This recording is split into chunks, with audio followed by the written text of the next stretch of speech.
ازيك يا صاحبي؟ انا برق ودي قناتي برق تك. انا جاي اقولك كل اللي انت محتاج تعرفه عن جهاز النهاردة. وقبل ما ابدأ هقولك على الشعار بتاعنا: لو عاوز الصح يبقى انت في المكان الصح. خش يا جميل. جايب لكم النهاردة حتة جامدة قوي، الموبايل اللي قلب الدنيا وبيخلي الشركات تفكر مرتين قبل ما تنزل فولد جديد. معانا النهاردة اوبو فايند ان 5، انحف موبايل قابل للطي في العالم. يلا بينا نشوف ايه الجديد في الوحش ده. اول حاجة هتلاحظها لما تمسك الموبايل ده هي النحافة الغريبة. 8.93 ملي بس وهو مقفول، و4.21 وهو مفتوح. يعني حرفيا انحف من اي موبايل تاني قابل للطي.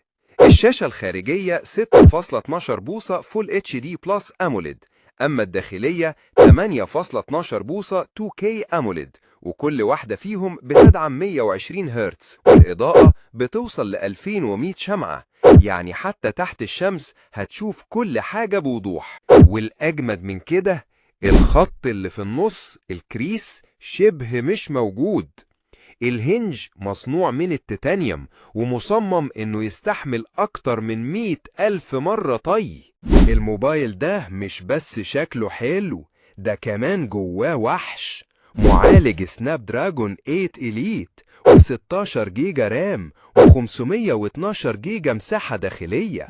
يعني مهما فتحت تطبيقات أو لعبت ألعاب تقيلة الموبايل مش هيهنج معاك. البطارية 5600 ملي أمبير، وبتدعم شحن سريع 80 واط وشحن لاسلكي 50 واط. يعني من 0% ل 100% في أقل من ساعة. بالنسبة للكاميرات عندنا 3 كاميرات خلفية. الأساسية 50 ميجا بكسل، وعدسة تيليفوتو 50 ميجا بكسل بتدعم زوم 3x، وعدسة ألترا وايد 8 ميجا بكسل.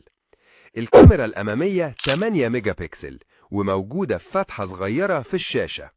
الصور بتطلع كويسة جدا في الإضاءة الجيدة، لكن في الإضاءة الضعيفة الأداء بيكون متوسط. قلت متوسط، ها واخد بالك؟ بس زي ما دايما بنقول مفيش حاجة كاملة، وعلشان أكون صريح معاك في شوية حاجات في الموبايل ده كانت ممكن تبقى أحسن. أولهم الكاميرا الألترا وايد ضعيفة جدا، وتاني حاجة مفيش خدمات جوجل بشكل رسمي. أما التالتة بقى الشاشة الداخلية مش LTTO، ودي حاجة فنية شوية، بس معناها ببساطة إن الشاشة ما بتوفرش في استهلاك البطارية. والرابعة والأخيرة خلاص ما تخافش، سعره عالي جدا مقارنة بالمنافسين. وفي النهاية أحب أقولك، لو أنت عايز تصميم أنحف وتجربة جديدة وشاشة جامدة ففايند ان 5 هيناسبك. بس لو الكاميرا والسعر وخدمات جوجل بالنسبة لك حاجات أساسية يبقى فكر كويس قبل ما تشتري. رجعت المكتب، يبقى خلصت الفيديو، وبكده أكون خلصت مهمتي. أتمنى تكون طريقتي عجبتك وما تكونش مليت مني. خد رايح فين؟ اعمل لايك وسبسكرايب للقناة علشان تشوف الفيديو الجاي. سلام.